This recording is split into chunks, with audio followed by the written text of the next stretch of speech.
A partial preterist basically just means that most of the prophecies written in the New Testament I believe to be already fulfilled.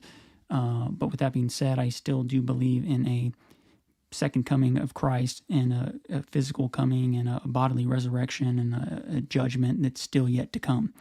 So I'm not like a full preterist, which is something that I would say would be heretical. And post-millennialist just means that I believe we're now living in the millennium and that Christ will come at the end of the millennium, or after the millennium, rather. So here's how I kind of started to kind of come to this particular view. I was interviewing a lot of people that were promoting dispensationalism on my show. And when you're interviewing people and publishing works and videos on a personal level, I often questioned myself because I didn't want to be promoting anything that was untrue or unhealthy or could be damaging. And so because of that, I prioritized diversifying what I was doing. So because I had a lot of people that were promoting dispensationalism, I wanted to purposely go seek out an alternative view and interview. And that ended up being a guest named Brian Godawa. And he was interviewing. Of course, I didn't actually know this reading his book, but he believes that what I also believe is the same view, partial preterist, postmillennialism. And so that was sort of like a one seed planted, one domino to kind of fall that was nudging me in that direction. I did not embrace the view at that time,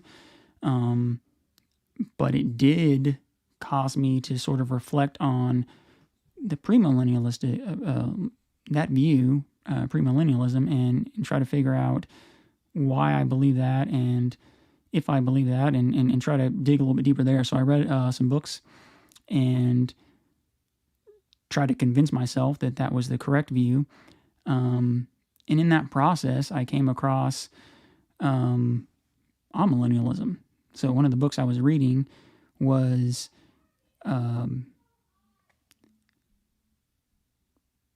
opposing Sam Storm's view of amillennialism. And so I thought, well, maybe I should check that out. And I ended up reading Sam Storm's book. I had Sam Storms on about a different topic, but I had him back on about amillennialism. And that book was enough for me to definitively believe that premillennialism was not the correct view, that was not biblical. So then kind of by default, I adopted amillennialism. But with that, it's still open to whether or not I have a futuristic view of Revelation. So much of what I kind of already believed about Jesus returning soon and all that could still fit into that all-millennialistic view. And so, again, I kind of took that on by default. There was still some apprehension, but I knew enough that I could no longer hold the premillennialistic view. And so around that time, I read G.K. Beale's commentary on Revelation. He was a name that I just kind of kept hearing over and over and over again. I had him on. Another name I also heard come up a lot again was Kenneth Gentry Jr., so I read one of his books, and he has the preterist view.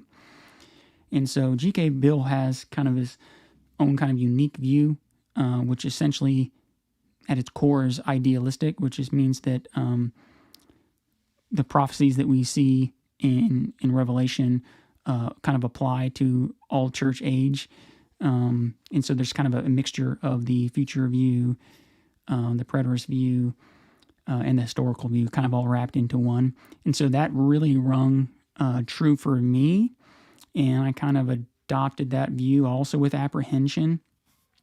But because my interview with G.K. Beale was so impactful and he's so intelligent and the arguments that he makes, he's so compelling, and his hermeneutic was so strong that, again, I sort of adopted that particular view. But what I read in Kenneth Gentry Jr.'s book also rang true. Again, I just had some apprehension about his interpretation of the millennium, so chapter 20 of Revelation, so I didn't really adopt that. But with those seeds planted, it was actually what really begun to change for me, was just reading through the Gospels myself and teaching through it. And it's one of those things that someone can tell you something, but then seeing it for yourself is kind of when you kind of actually see and understand what they're trying to teach. And that was my experience reading through the Gospel. So that was a focus in Kenneth Gentry Jr.'s book, was this